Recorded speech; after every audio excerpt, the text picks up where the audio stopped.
Assalamualaikum warahmatullahi wabarakatuh. Saya Sri Adinda dari kelas 97. Saya Siti Jaziro dari kelas 97. Saya Rufaida Latifunnisa dari kelas 97. Kami akan menjelaskan peran Syekh Abdul Rauf As-Singkili dan Syekh Muhammad Arsyad Al-Banjari di Indonesia.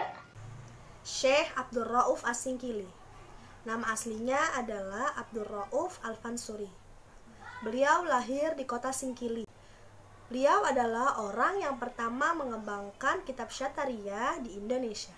Pada tahun 1640, Abdul Rauf As-Singkili berangkat ke tanah Arab untuk mempelajari ilmu-ilmu keislaman. Dan beliau juga pernah bermukim di Mekah dan Madinah. Dalam belajar tarekat Syatariah, Abdul Rauf As-Singkili belajar dengan gurunya yang bernama Ahmad Kusasi dan Ibrahim Al-Qurani.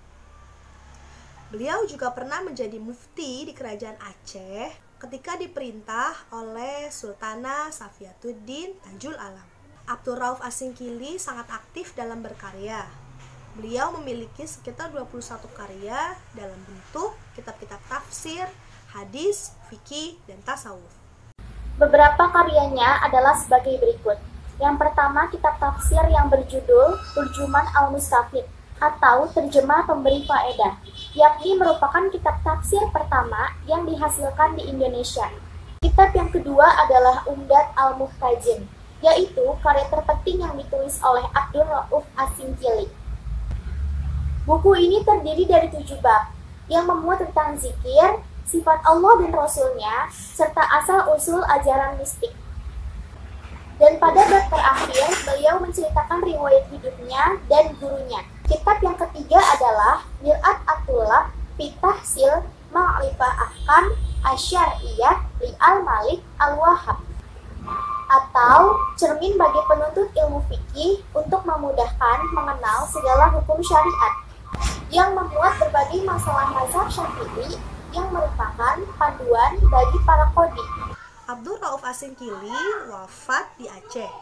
Beliau dikenal dengan nama Syekh Kuala. Sebagai penghormatan masyarakat Aceh kepada perjuangan beliau, pada tahun 1961 namanya dijadikan untuk sebuah perguruan tinggi di Aceh, yaitu Universitas Syekh Kuala.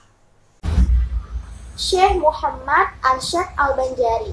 Muhammad Arsyad Al-Banjari lahir di Lok Gabang, Martapura, Kalimantan Selatan pada tahun 1710. Beliau lahir dari pasangan Abdullah dan Siti Aminah. Setelah wafat, beliau dikenal dengan sebutan Datuk Kelampayan karena dimakamkan di desa Kelampayan. Ketika masih anak-anak, beliau diadopsi oleh Sultan Tahlilullah untuk dididik secara tuntas. Syekh Muhammad Arsyad Al-Banjari dikirim ke Mekah dan Madinah untuk belajar di sana kurang lebih 30 tahun. Sebelum berangkat ke Tanah Suci, beliau menikah dengan seorang putri bernama Bajut. Guru yang sangat berpengaruh kepada Syekh Muhammad Arsyad Al-Banjari adalah Syekh Athaillah yang memberikan izin kepada beliau untuk mengajar dan memberi fatwa di Masjidil Haram.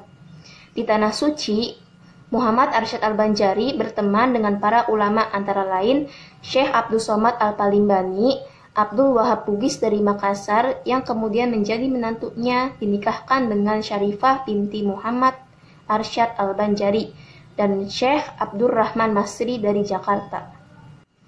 Setelah kembali dari Tanah Suci untuk belajar, beliau meminta kader-kader ulama. Muhammad Arsyad Al-Banjari meminta sebidang tanah kepada Sultan Tamjidillah untuk dijadikan sebagai pusat pendidikan. Di sana dibangun rumah tinggal, ruang belajar, perpustakaan, dan asrama bagi para santri. Berkat perjuangan keras beliau dengan menantunya, akhirnya tempat tersebut ramai dikunjungi para santri dari berbagai daerah. Hingga saat ini, tempat tersebut dikenal dengan nama Kampung Dalam Pagar, sebab para santri dilarang meninggalkan tempat tersebut tanpa izin. Syekh Muhammad Arsyad Al-Banjari juga aktif menulis buku. Karya terbesarnya adalah Sabilul Muhtadin atau Jalan Orang yang Mendapat Petunjuk. Berkat keilmuan beliau yang luar biasa, Muhammad Arsyad Al-Banjari mendapat julukan Matahari Agama dari Banjar. Sekian dari kami. Wassalamualaikum warahmatullahi wabarakatuh.